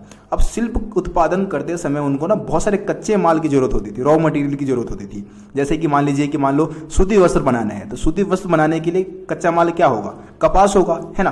तो जाहिर सी बात है कि जहाँ पे आपकी फैक्ट्री होगी, जहाँ पे हड़प्पावासियों की फैक्ट्री रही होगी, वहाँ पे उनको कच्चा माल मिलता नहीं होगा, कच्चा माल वो कहीं और से मंगाते होंगे, है ना। बहुत सारी चीज़ें तो मिल जाती होगी, लेकिन कुछ कुछ ऐसी चीज़ें होती होंगी जो फैक्ट्रियों के आसपास या जहाँ पे हड़प्पावासियों का उत्पादन केंद्र रहा होगा वहाँ पे उनको नहीं मिलता होगा, तो उसको क्या करते होंगे, बाहरी इलाकों से मंगाते होंगे। तो फर्स्ट मतलब जो आज की इस वीडियो में जो फर्स्ट टॉपिक रहने वाला है, उसमें हम यही समझने वाले हैं कि हड़प्पावासी बाहरी इलाकों से कच्चे माल की प्राप्ति करने के लिए कौन सी नीतियाँ अपनाते थे। सो दोस्तों, पहला जो तरीका हड़प्पावासी कच्चे माल की प्राप्ति के लिए अपनाते थे वो था बस्तियाँ स्थापित करना। इसको हम एक एग्जाम्पल के माध्यम से समझ सकते हैं। देखिए, जैसे कि मान लीजिए कि आपकी कोई फैक्ट्री है दिल्ली में, दिल्ली जैसे शहर में फैक्ट्री है, मान लीजिए कि आपका सूती वस्त्र की फैक्ट्री है, ठीक है। अब सूती वस्त्र बनाने के लिए आपको कपास की जरूरत पड़ेगी। अब जाहिर सी बात है कि दिल्ली में कपास की खेती तो होती नहीं है, तो आप कहाँ से मंगाएंगे, बाहर से मंगाएंगे, किसी ग्रामीण इलाके से मंगाएंगे।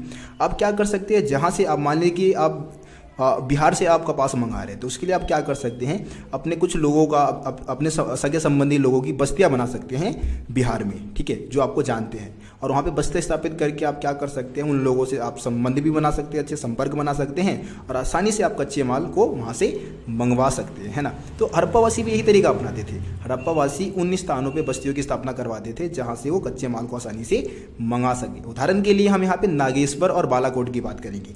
नागेश्वर और बालाकोट, ठीक है, बालाकोट तो इस समय पाकिस्तान में है, नागेश्वर जो है गुजरात में, ठीक है। तो यहाँ से क्या करते थे, वो संघ की प्राप्ति करते थे और यहाँ पे बस्तियाँ स्थापित करवाई थी। इसके अलावा अफगानिस्तान का सोर्तुगई, ये बहुत ही ज़्यादा इंपॉर्टेंट नाम है भाई, बहुत ही ज़्यादा महत्वपूर्ण नाम है ये, अफगानिस्तान का सोर्तुगई, जहाँ से लाजवर्द मणि मंगाने के लिए क्या मंगाते थे, लाजवर्द मणि। इसको हम नील मणि भी कहते हैं, जो कि बहुत ही ज़्यादा कीमती माना जाता था। और लाजवर्द मणि मंगाने के लिए अफगानिस्तान के सोर्तुगई में बस्तियों की स्थापना की गई थी। इसके अलावा हम गुजरात में भरौच की हम बात कर सकते हैं, यहाँ पे कार्नेलियन मंगाने के लिए क्या किया, बस्तियाँ बनाई। इसके अलावा दक्षिणी राजस्थान तथा हम उत्तरी गुजरात की बात करें तो यहाँ से सिलखड़ी मंगाते थे। आपको पता है कि हड़प्पाई मोहरों का निर्माण सिलखड़ी नामक पत्थर से ही किया जाता था। इसके अलावा हम राजस्थान की बात कर सकते हैं, तो राजस्थान से बहुत सारे धातुओं को मंगाने के लिए बस्तियाँ स्थापित की गई थी। तो ये ऐसे नाम है जहाँ से कच्चे माल की प्राप्ति करने के लिए हड़प्पावासियों ने क्या किया था, बस्तियों की स्थापना किया था, ठीक है। उसके बाद जो दूसरा तरीका था वो था अभियान भेजना। अब जैसे कि आप लोग देखते होंगे चुनाव के समय में क्या होता है, चुनाव अभियान चलाया जाता है, जिसमें नेता लोग क्या करते हैं, लोगों के घर घर जाते हैं, पैम्पलेट बांटते हैं, उनके पैर छूते हैं, है ना, और उनसे वोट मांगते हैं। तो ये हो गया अभियान चलाना। अब इसमें क्या होता था, हड़प्पावासी भी कुछ ऐसा करते थे। हड़प्पावासी क्या करते थे, अपने लोगों का समूह या लोगों का ग्रुप एक अभियान के रूप में दूसरी जगह पे भेजते थे। और अभियान भेजने से क्या होता था कि दूसरे लोगों से ना संपर्क स्थापित की जाती थी। जैसे कि चुनाव के समय में नेता लोग क्या करते हैं, अभियान चलाते हैं और आम लोगों से संपर्क स्थापित करते हैं। तो इसी तरीके से हड़प्पावासी भी क्या करते थे, अभियान भेज के लोगों से संपर्क बना के कच्चे माल की प्राप्ति करते थे। अब देखिए कहाँ कहाँ पे अभियान भेजे गए थे, तो राजस्थान का खेतरी अंचल एक जगह था जहाँ से तांबा मंगाने के लिए उन्होंने क्या किया, अभियान भेजा, राजस्थान के खेतरी अंचल से। इसके अलावा दक्षिणी भारत की बात करें तो दक्षिणी भारत से सोना मंगाने के लिए क्या किया था, अभियान भेजा था, ठीक है। इसके अलावा यहाँ पे आपको एक और चीज़ याद रखना है कि खेतरी क्षेत्र में जो भी साक्ष्य मिले हैं, ठीक है, खेतरी जो क्षेत्र राजस्थान का जो खेतरी अंचल था, वहाँ से जो भी साक्ष्य हमें मिले हैं उसको पुरातात्विदों ने गणेश्वर जोधपुरा संस्कृति का नाम दिया है, ठीक है। इसको हड़प्पा संस्कृति से अलग माना गया है। और यहाँ के क्योंकि यहाँ की जो भी बर्तन वगैरह मिले थे, जो मृत भांड मिले थे, वो थोड़ी अलग संस्कृति की थी, इसीलिए इसको गणेश्वर जोधपुरा संस्कृति का नाम इतिहासकारों ने दिया है। तो आपको बता दिया भाई, हड़प्पावासी कच्चे माल की प्राप्ति के लिए दो नीतियाँ अपनाते थे, बस्तियाँ स्थापित करवाते थे और इसके अलावा अभियान भी भेजते थे। दोस्तों अब हम बात करेंगे हड़प्पावासियों का विदेशी संबंध, या इसको हम हड़प्पावासियों का सुदूर क्षेत्रों से संपर्क भी कह सकते हैं, क्योंकि आपकी एनसीईआरटी बुक में जो टॉपिक दे रखा है वो है हड़प्पावासियों का सुदूर क्षेत्रों से संपर्क। तो देखिए हड़प्पावासियों ने क्या विदेशी संबंध भी बनाए थे, क्या जो हड़प्पाई क्षेत्र जो भारत में है उसके बाहर भी उन्होंने क्या किया था, विदेशी संबंध बनाए थे या नहीं बनाए थे, उसकी हम बात करने वाले हैं। तो देखिए दोस्तों, हड़प्पा वासियों ने क्या किया था, विदेशी संबंध भी स्थापित किए थे, यानी कि दूसरे देशों से भी संबंध बना रखे थे। जैसे कि इसमें आप एग्जाम्पल दे सकते हैं ओमान। ओमान एक देश है, ठीक है। तो ओमान से उन्होंने क्या किया था, तांबा मंगाया था, ठीक है। अब इस बात का पता कैसे लगा कि हड़प्पा वासियों ने तांबा ओमान से ही मंगाया होगा? तो भाई जब रासायनिक विश्लेषण किया गया, जब वैज्ञानिकों ने अध्ययन किया ओमानी तांबे का और हड़प्पाई तांबे का, तो दोनों में ही निकल के अंश पाए गए थे, ठीक है। एक रासायनिक नाम कह सकते हैं या रासायनिक पदार्थ कह सकते हैं जो कि तांबे में होता है। तो निकल के अंश मिलने से हड़प्पा मतलब जो इतिहासकार थे उन्होंने पता लगा लिया कि हड़प्पा वासी तांबा कहाँ से मंगाते थे, ओमान से मंगाते थे। इसके अलावा एक मर्तबान भी मिला है, मर्तबान यानी कि मिट्टी का बर्तन, जो कि एक जो मर्तबान मिला था, ठीक है, वो एक हड़प्पाई मर्तबान है जिसपे काली मिट्टी की परत चढ़ाई गई थी और ये पाया गया ओमान से। कहाँ से मिला ये मर्तबान? ओमान से मिला। तो इस बात का भी अनुमान लगा लिया गया कि भाई हड़प्पावासी क्या करते होंगे, इस मर्तबान का इस्तेमाल तरल पदार्थों को लाने ले जाने के लिए करते होंगे, या फिर तांबे के बदले वस्तुओं का विनिमय इस मर्तबान के माध्यम से होता होगा, ठीक है। कुछ ऐसा अनुमान लगाया गया है। तीसरा पॉइंट आप बता सकते हैं कि मेसोपोटामिया के ग्रंथों में हड़प्पाई क्षेत्रों का उल्लेख किया गया था। फॉर एग्जाम्पल के लिए मेलुआ, ठीक है। मेलुआ जो है ना, एक हड़प्पाई क्षेत्र के लिए प्रयोग किया गया शब्द था, जो कि मेसोपोटामिया के ग्रंथ में किया गया था। तो इससे ये समझ में आता है कि मेसोपोटामिया वासियों के साथ भी हड़प्पा वासियों ने क्या किया था, व्यापारिक संबंध स्थापित किए थे, ठीक है। एक पॉइंट तो ये बता दी। इसके अलावा जो कई हड़प्पाई मोहरे हैं, जैसे कि आप चित्र में देख भी सकते हैं, कई हड़प्पाई मोहरों पे नाव के चित्र, जहाज़ों के चित्र मिले हैं, जो कि क्या दर्शाता है? ये दर्शाता है कि नाव और जहाज़ों का इस्तेमाल दूसरे देशों से व्यापार करने के लिए होता होगा, ठीक है। तो ये 4 पॉइंट बता दें हड़प्पा वासियों के विदेशी संबंध में। ये काफ़ी ज़्यादा इम्पोर्टेंट टॉपिक है, पूछा भी जाता है एग्जाम में। तो ये आपके पॉइंट्स हो गए हड़प्पा वासियों के विदेशी संबंध के।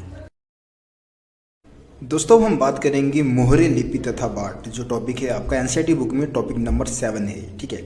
इसमें हम सबसे पहले हम हड़प्पाई मोहरों की बात करने वाले हैं। देखिए हड़प्पाई मोहरे, सबसे पहले मोहरे होती क्या है? देखिए स्टैम्प समझ सकते हैं आप, जैसे कि स्कूल में प्रिंसिपल से आप किसी लेटर पे या किसी कागजात पे स्टैम्प लगवाते होंगे, है ना, वो है मोहरे, ठीक है, हम इसको मोहर कहते हैं। तो ये जो हड़प्पाई मोहरे थी वो किस तरीके से बनाई जाती थी और इसका इस्तेमाल क्या किस लिए होता था, उसकी हम बात इस टॉपिक में करने वाले। देखिए हड़प्पाई मोहरों का जो निर्माण था ना, वो शेलखड़ी नामक पत्थर से किया जाता था और इसका इस्तेमाल लंबी दूरी के जो संपर्क है या लंबी दूरी के जो व्यापार थे उसको सुविधाजनक बनाने के लिए इसका इस्तेमाल किया जाता था।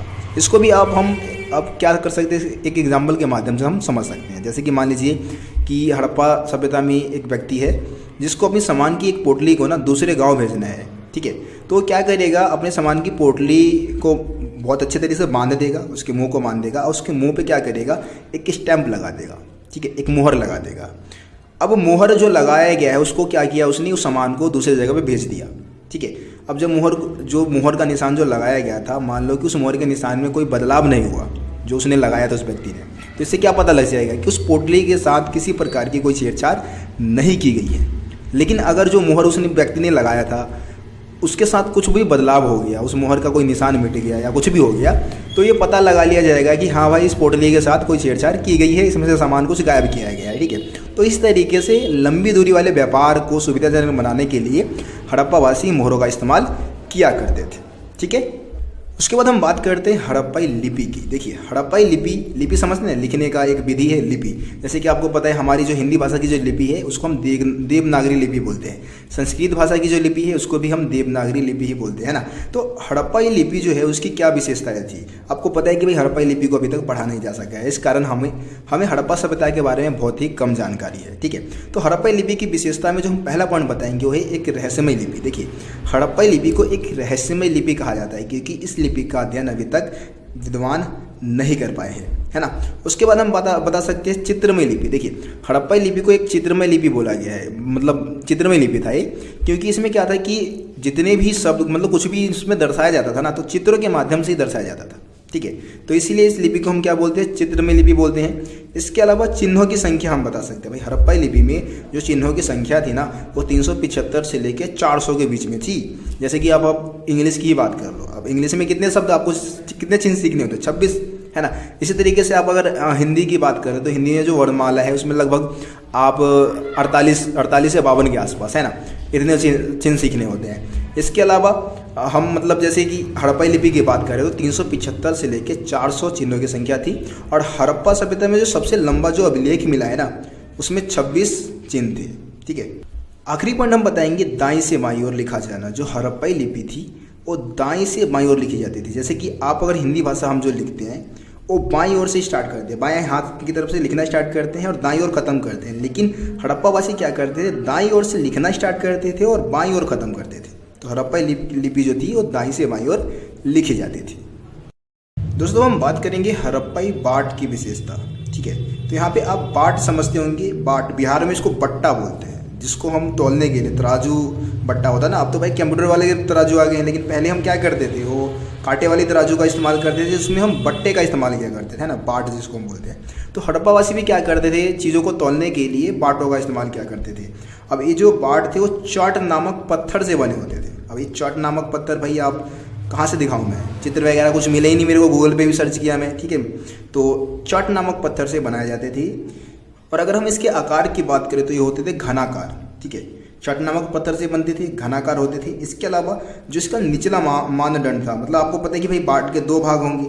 जो निचला भाग था वो कहीं ना कहीं द्विआधारी था, जिसपे 2, 4, 8, 16, 32 ऐसे 2 से कटने वाली जो संख्याएं थी वो लिखी हुई थी।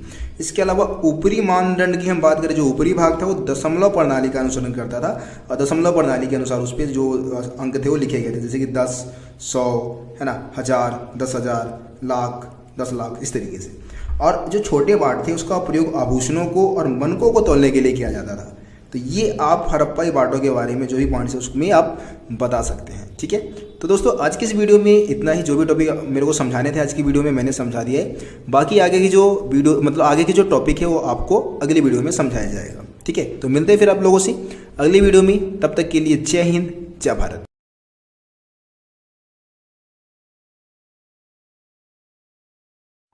नमस्कार दोस्तों, स्वागत है आप सभी का रोशन सर स्टडी पॉइंट पे। और आज की इस वीडियो में हम समझने वाले हैं 12th क्लास हिस्ट्री का चैप्टर नंबर 1, जिसका नाम है ईंटें, मनके तथा अस्थियां। सो दोस्तों इस चैप्टर को मैं आप लोगों को 3 वीडियो पहले प्रोवाइड करा चुका हूं। तो आप लोगों ने अगर उन तीनों वीडियो को नहीं देखा है तो एक बार जरूर देख लीजिए, वीडियो का लिंक आपको डिस्क्रिप्शन बॉक्स में मिल जाएगा। सो गाइस पिछली वीडियो में हमने जो आखिरी टॉपिक समझा था वो था हड़प्पाई बाट की विशेषता। जो हड़प्पाई बाट है उसके बारे में हमने समझा था। आज की इस वीडियो का जो सबसे पहला टॉपिक रहेगा वो है प्राचीन सत्ता। अगर आप एनसीईआरटी बुक में टॉपिक को देखेंगे तो आपको मिल जाएगा, वहाँ से हम टॉपिक को समझने वाले हैं। और इस टॉपिक में हम बात करेंगे कि क्या हड़प्पा जो सभ्यता है या हड़प्पाई जो सभ्यता है और हड़प्पाई समाज है उसमें क्या किसी राजा का शासन था, क्या कोई शासक था जिसने वहाँ पे शासन किया था, उसके बारे में हम बात करने वाले हैं। देखिए जब हम राजा की बात करते हैं कि क्या किसी राजा ने वहाँ पे राज किया, तो यहाँ पे हमें ना 2 सबूत मिले हैं। इतिहासकारों को 2 ऐसे साक्ष्य मिले हैं जिसके आधार पे उन्होंने अनुमान लगाया होगा कि भाई हाँ वहाँ पे राजा का राज होगा। अब ये 2 साक्ष्य की अगर हम बात करें तो सबसे पहला जो साक्ष्य था वो था आपका एक महल का साक्ष्य मिला है। ठीक है, एक राजमहल का साक्ष्य मिला है जिसको इतिहासकारों ने प्रसाद की संज्ञा दी है। अब यहाँ पे खाने वाले प्रसाद की हम बात नहीं कर रहे हैं, ठीक है ना। प्रसाद यानी कि संस्कृत में महल को हम प्रसाद कहते हैं। ठीक है, तो पहला महल का साक्ष्य मिला है हमें। दूसरा एक पत्थर की हमें मूर्ति मिली है, चित्र में आप देख सकते हैं। ठीक है, ये पत्थर की मूर्ति मिली है जिसको इतिहासकारों ने क्या किया है, इतिहासकारों ने एक तरीके से इसको पुरोहित राजा की संख्या दी है, इसको पुरोहित राजा बताया है इतिहासकारों ने। ठीक है, तो ये 2 साक्ष्य मिले हैं जिसके आधार पे हम कह सकते हैं कि हाँ भाई वहाँ पे किसी राजा का राज रहा होगा, किसी शासक ने वहाँ पे शासन किया होगा। लेकिन फिर भी इतिहासकारों ने क्या किया, अपने अलग अलग मत दिए, क्योंकि ये 2 सबूत के आधार पर हम ऐसा बिल्कुल नहीं कह सकते, क्योंकि इन 2 सबूत के अलावा ना हमारे पास और कोई साक्ष्य है नहीं जिसके आधार पर हम कह सकते हैं कि वहाँ पे किसी राजा का राज रहा होगा। ठीक है, तो इतिहासकारों ने क्या किया, अपने अलग अलग मत प्रस्तुत किए हैं, अपने अलग अलग विचार दिए हैं। जैसे कि कुछ इतिहासकारों ने बोल दिया कि भाई वहाँ पे किसी भी राजा का शासन नहीं था और सभी की सामाजिक स्थिति एक समान थी। ठीक है, पहले इतिहासकारों के विचार किया है कि वहाँ पे भाई किसी भी राजा का राज नहीं था, सभी की सामाजिक स्थिति एक समान थी।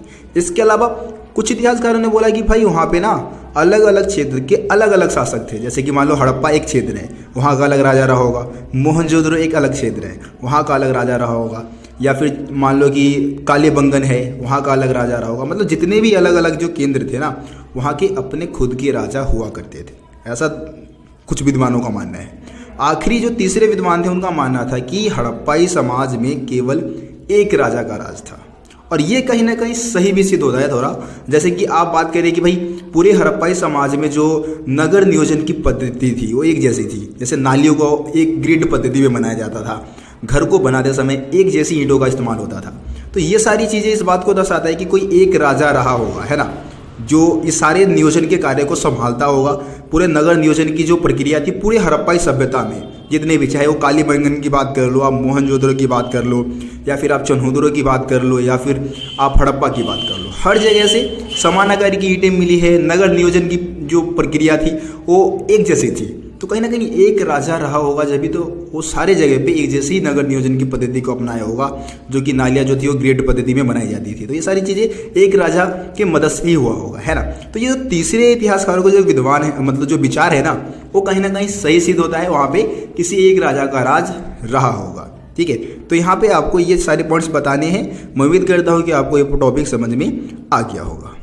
दोस्तों, अब हम बात करते हैं कि ऐसे क्या कारण थे जिससे कि हड़प्पा सभ्यता यानी कि सिंधु घाटी सभ्यता का अंत हुआ होगा, ठीक है। सिंधु घाटी सभ्यता आपको पता है कि 2600 ईसा पूर्व से लेकर 1900 ईसा पूर्व में काफ़ी ज़्यादा फला फूला था, है ना। काफ़ी ज़्यादा विकसित सभ्यताओं में से एक थी ये सभ्यता। लेकिन 1900 ईसा पूर्व आते आते तक पूरी तरीके से सभ्यता खत्म हो गई थी, इसका पतन हो गया था। तो ऐसे क्या कारण है जिससे कि हड़प्पा सभ्यता का अंत हुआ? तो इसको लेकर जो विद्वान हैं उनके अलग अलग अनुमान है, एक तरीके से अनुमान लगाया गया है। अनुमान के आधार पर हम कह सकते हैं जो भी पॉइंट्स मैं अभी आपको बताने जा रहा हूँ। तो कुछ विद्वानों का मानना है कि भाई जलवायु में परिवर्तन देखने को मिला, है ना, जलवायु में परिवर्तन हुआ होगा, इस कारण हड़प्पा सभ्यता का अंत हो गया। कुछ का मानना है कि भाई वनों की बहुत ही ज़्यादा कटाई की गई, ठीक है। कुछ का मानना है कि भाई जो नदियाँ थी वो सूख गई या फिर नदियों ने अपना मार्ग बदल लिया। भूमि का भी अत्यधिक इस्तेमाल किया गया, अत्यधिक बाढ़ आया। जैसे कि आपने मोहनजोदारो मूवी देखी होगी ऋतिक रोशन वाली, तो उसमें ये दिखाया गया है कि भाई बहुत ज़्यादा बाढ़ आया था और बाढ़ में पूरी सिंधु घाटी सभ्यता जो है वो डूब गई थी, है ना। इसके अलावा भूकंप हम बता सकते हैं, ठीक है। महामारी आप लिख सकते हैं, यहाँ पे महामारी भी आया होगा।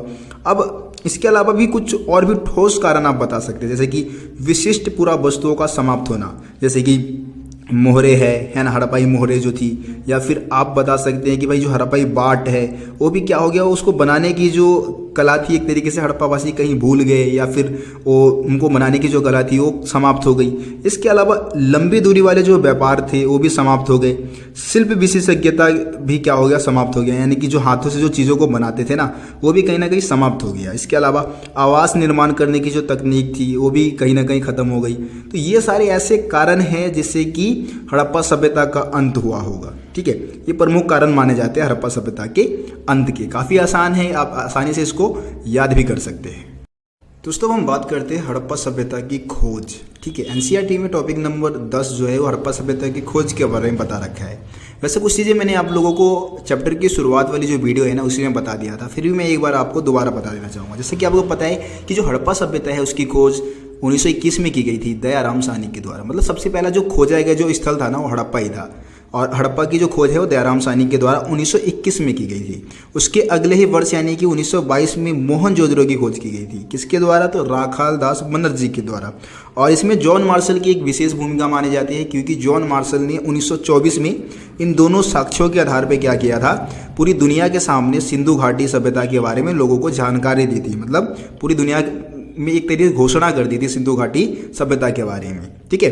तो ये चीज़ आप समझ जाए। लेकिन यहाँ पे हमें क्या करना है ना, कुछ विदेशी पुरातात्विद है, ठीक है, भारतीय पुरातात्विक सर्वेक्षण के जो डायरेक्टर जनरल है उनके बारे में हमें समझना है, जिसमें हम 3 पुरातात्विदों की बात करने वाले हैं, जिसमें से 2 के बारे में तो मैं आप आज की वीडियो में बता दूंगा, बाकी 1 के बारे में अगली वीडियो में मैं बताऊंगा, जो कि इस चैप्टर का आखिरी वीडियो होगा, जो कि पार्ट 5 होगा, ठीक है, उसमें हम बात करेंगे। तो यहाँ पे हम सबसे पहले ना जो पहले पुरातात्विद की हम बात करने वाले वो है कनिंघम, ठीक है। पुरातात्विद आप समझते होंगे, पुरातात्विद हम उन्हें कहते हैं जो क्या करते हैं, पुरानी चीज़ों को खोद के ज़मीन के नीचे से निकालते हैं, खनन कार्य करते हैं, उसके बाद उससे जानकारी जुटाते हैं, उनको हम पुरातात्विद कहते हैं, है ना। तो सबसे पहले पुरातात्विद जिनकी हम बात करने वाले वो है कनिंघम, ठीक है, जनरल कनिंघम हम इनको बोलते हैं। अब कनिंघम है कौन? देखिए, कनिंघम भारतीय पुरातात्विक सर्वेक्षण के प्रथम डायरेक्टर जनरल माने जाते हैं। ये चीज़ आप याद रखें, क्वेश्चन आ गया आपके एग्जाम में कि भाई कनिंघम कौन थे, तो आप क्या बोलेंगे, भारतीय पुरातात्विक सर्वेक्षण के प्रथम डायरेक्टर जनरल थे। इनको भारतीय पुरातत्व का जनक भी माना जाता है, ठीक है। मतलब इन्होंने ही कहीं ना कहीं भारतीय पुरातत्व की शुरुआत जो की थी वो कनिंघम ने ही की थी, ठीक है। अब देखिए कनिंघम ने क्या किया, भारतीय इतिहास के बारे में जानकारी जुटाने के लिए 2 स्रोतों का इस्तेमाल किया।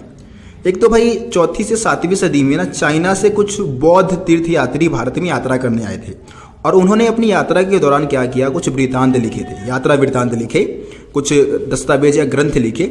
उसका इस्तेमाल उन्होंने भारतीय इतिहास के बारे में जानने के लिए किया था, ठीक है। और इसके अलावा बहुत सारे अभिलेखों का भी संग्रहण किया। अभिलेख समझते हैं ना, अभिलेख जो पत्थरों पे उत्कीर्ण किए जाते हैं, खोद के जो लिखे जाते हैं शब्द, उसको हम क्या बोलते हैं, अभिलेख। तो बहुत सारे अभिलेखों को भी उन्होंने क्या किया, इकट्ठा किया और उससे भी भारतीय इतिहास के बारे में जानकारी जुटाने की कोशिश की। देखिए, कनिंघम का एक भ्रम था, उसको समझना बहुत जरूरी है।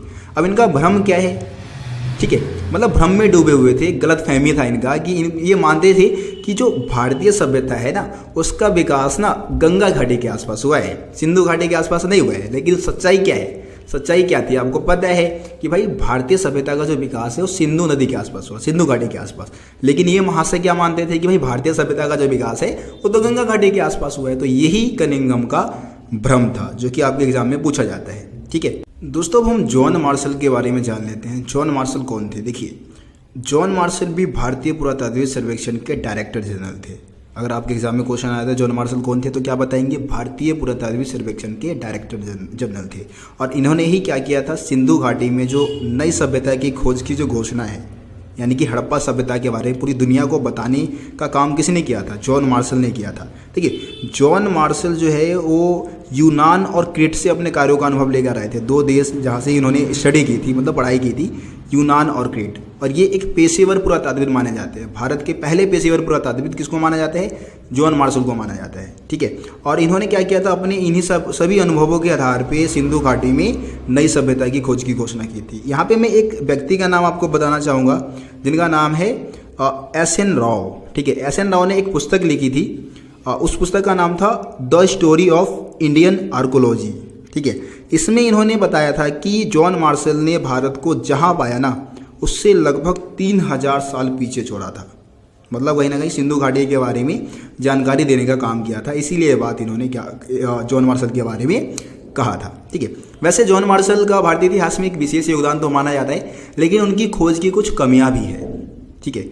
उनकी खोज, जब वो खनन कार्य करते थे ना, तो बहुत सारी कमियां उनकी खोज में देखने को मिली है, जिसके बारे में हम अगली वीडियो में बात करेंगे। और उसके बाद आर्यम व्हीलर जो कि तीसरे पुरातात्विद हमारे रहने वाले हैं, उसके बारे में भी अगली वीडियो में बताऊंगा। और आगे 2 टॉपिक और रह गया है जिसके बारे में हम आखिरी पार्ट में समझेंगे, ठीक है।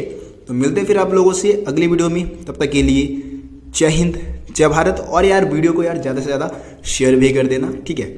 चलिए मिलते हैं। नमस्कार दोस्तों, स्वागत है आप सभी का रोशन सर स्टडी पॉइंट पे। और आज की इस वीडियो में हम समझने वाले 12th क्लास हिस्ट्री का पहला चैप्टर, जिसका नाम है ईंटें, मनके तथा अस्थियां। सो दोस्तों, इस चैप्टर के ऊपर मैं आप लोगों को पहले ही 4 वीडियो प्रोवाइड करा चुका हूँ, 4 वीडियो अपलोड कर चुका हूँ, जिसमें लगभग 90% जो टॉपिक है वो आपका कंप्लीट कराया जा चुका है। हमने सभी टॉपिक को कवर किया है, एक भी टॉपिक को हमने स्किप नहीं किया है ना।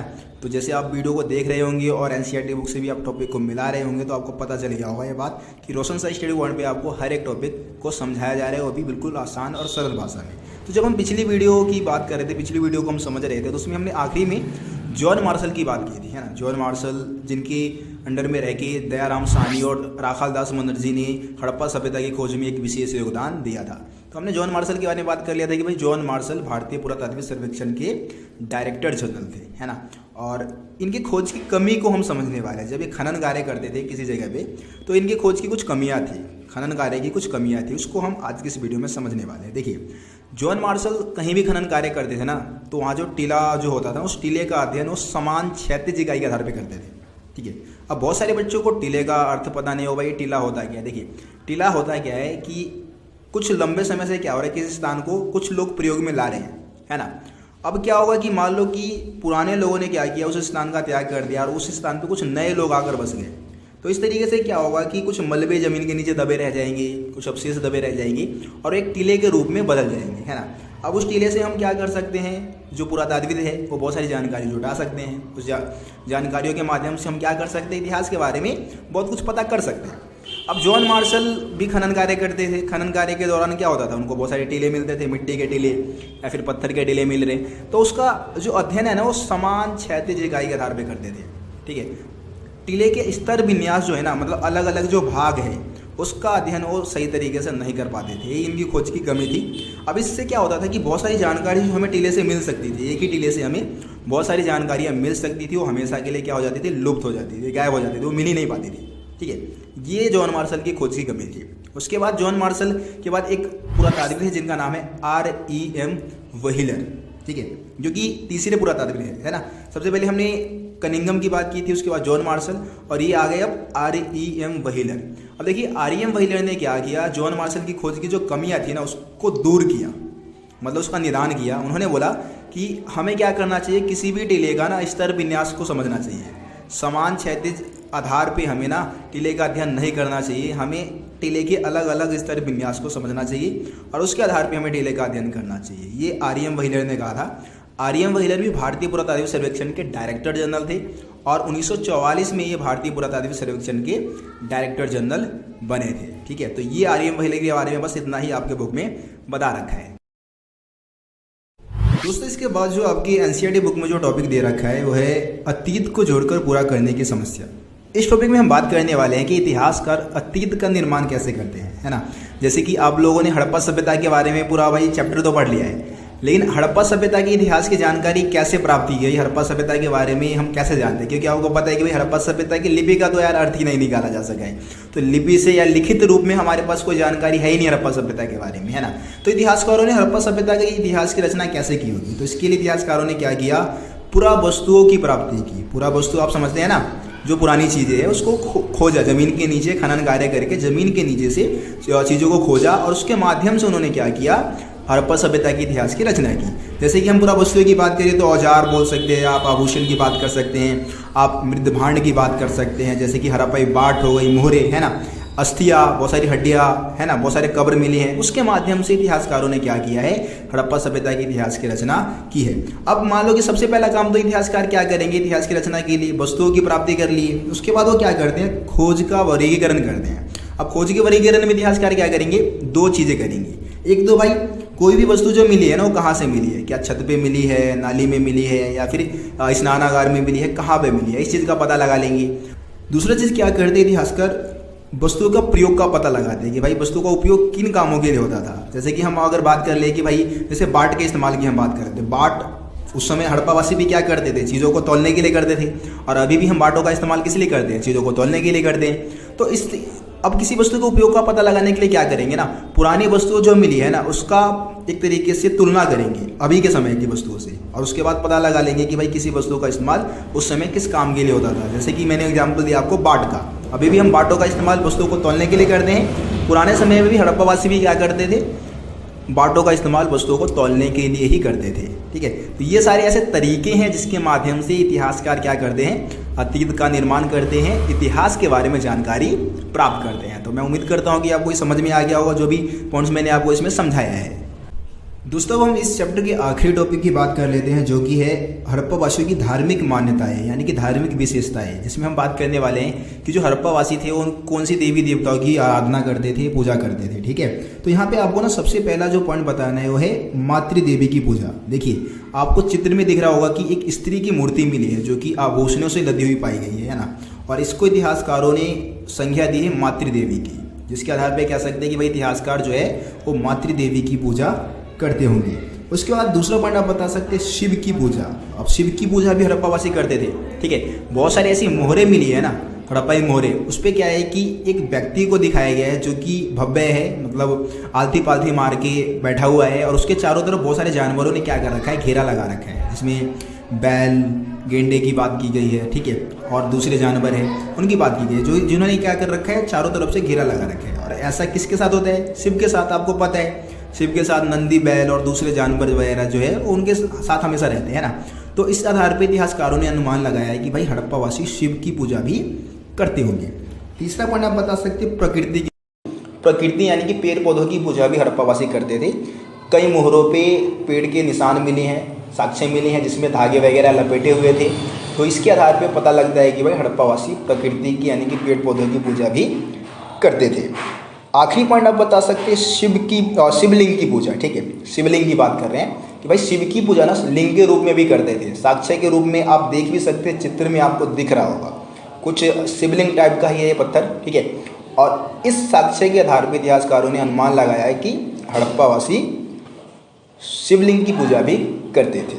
ठीक है, तो ये 4 पॉइंट आपको हड़प्पा वासियों की धार्मिक मान्यताओं में बताने हैं, जो कि मैंने आपको समझा दिया है। ठीक है, तो इस तरीके से इस चैप्टर में जितने भी टॉपिक थे, जितने भी पॉइंट्स आपको बताए गए थे, सारा कुछ समझा दिया गया है। कुछ भी ऐसा नहीं रह गया जो कि आपको नहीं समझाया गया हो। ठीक है, तो आप कमेंट ना करना यार भैया आपने ये टॉपिक छोड़ दिया, ये टॉपिक रह गया, ऐसा आप कमेंट करने का मौका ही नहीं मिलने वाला है आपको, क्योंकि अब रोशन साई स्टडी पॉइंट पर 12th क्लास के हर एक टॉपिक को बिल्कुल ही लपेट देंगे। ठीक है ना, बिल्कुल अच्छे से समझाया जाएगा, एक भी टॉपिक हम स्किप नहीं करने वाले। ये बात मैंने आप लोगों को पहले ही बता दिया था। ठीक है, अब क्या होगा कि भाई देखो एमसीक्यू की वीडियो तो भाई मैंने काफ़ी पहले ही अपलोड कर दिया था, तो एमसीक्यू वीडियो के जो एक तरीके से लिंक है आपको डिस्क्रिप्शन में मिल जाएगा, तो एमसीक्यू वीडियो तो वहाँ से देख लेना आप। ठीक है, और इसके अलावा इस चैप्टर के जो लॉन्ग क्वेश्चन होंगे, जो कि 4 मार्क्स के, 3 मार्क्स के या फिर 8 मार्क्स के वो क्वेश्चन आपके हिस्ट्री में आएंगे। ठीक है ना, तो वो उस क्वेश्चन के ऊपर भी अलग से मैं इंपॉर्टेंट क्वेश्चन के ऊपर वीडियो बना दूंगा। नोट्स पे काम चल रहा है भाई, आपको जल्द ही नोट्स भी प्रोवाइड करा दिया जाएगा, टेंशन ना ले आप। ठीक है ना, अब की बार 99 पार मैंने टारगेट यही रखा है कि भाई जो भी रोशन साई स्टडी पॉइंट पे स्टडी कर रहा है ना, जरूर 99 पार करेगा। वो एक आध स्टूडेंट, मतलब बहुत सारे स्टूडेंट, एक आध नहीं बहुत सारे स्टूडेंट हैं जो 95 या उससे भी अबव मार्क्स लेकर आएंगे, मेरे को पूरा उम्मीद है, अगर मेरे चैनल पे लगातार बने रहेंगे, हर एक वीडियो को देखेंगे तो। ठीक है, तो आज की वीडियो में इतना ही यार, मिलते हैं फिर आप लोगों से अगले वीडियो में। तब तक के लिए जय हिंद, जय भारत, अपना ख्याल रखिए।